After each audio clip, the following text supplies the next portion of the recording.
সংবিধান অনুযায়ী সংসদে আনুপাতিক প্রতিনিধিত্ব পদ্ধতির ভিত্তিতে রাজনৈতিক দল ও জোটের মধ্যে সংরক্ষিত নারী আসন বণ্টন করা হয়। সংরক্ষিত এ আসন 50টি।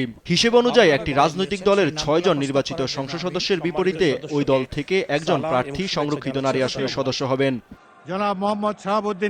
ত্রয়োদশ জাতীয় সংসদের সংরক্ষিত নারী আসনের নির্বাচনের ভোট গ্রহণ হবে আগামী 12ই মে।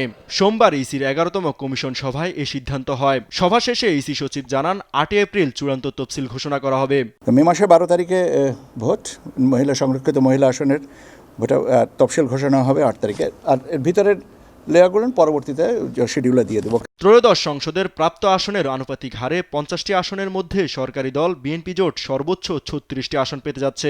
জামায়াত এনসিপির বিরোধী দলের জোট পাচ্ছে 13টি আসন। আর 7 জন স্বতন্ত্র প্রার্থীর মধ্যে ব্রাহ্মণবাড়িয়া 2 আসনের সংসদ সদস্য রুমিন ফারহানা স্বতন্ত্র জোটে যোগ দেননি। ভিগো ওয়্যার গার্ড প্রয়োজন মতো বাঁকানো যায়, অধিক চাপেও ভাঙে না। ভিগো। ফলে বাকি 6 স্বতন্ত্র জোটে থাকছে 1টি আসন। প্রিপারেশন নেওয়া হয়েছিল, ওটা একটু চেঞ্জ হবে। আগামী 9 এপ্রিল শেরপুর 3 আসনের নির্বাচন আর বগুড়া 6 আসনের উপনির্বাচন নিয়ে দুশ্চিন্তার কারণ নেই বলেও জানান ইসি সচিব।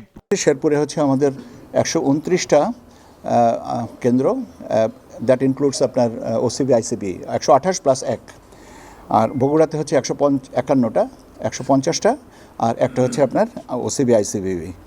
এখন পর্যন্ত যা দেখেছি বা যতটুকু হচ্ছে, নির্বাচন নিয়ে আপনার কোনো রকমের দুশ্চিন্তাগ্রস্ত হওয়ার মতন কোনো পরিস্থিতি নাই।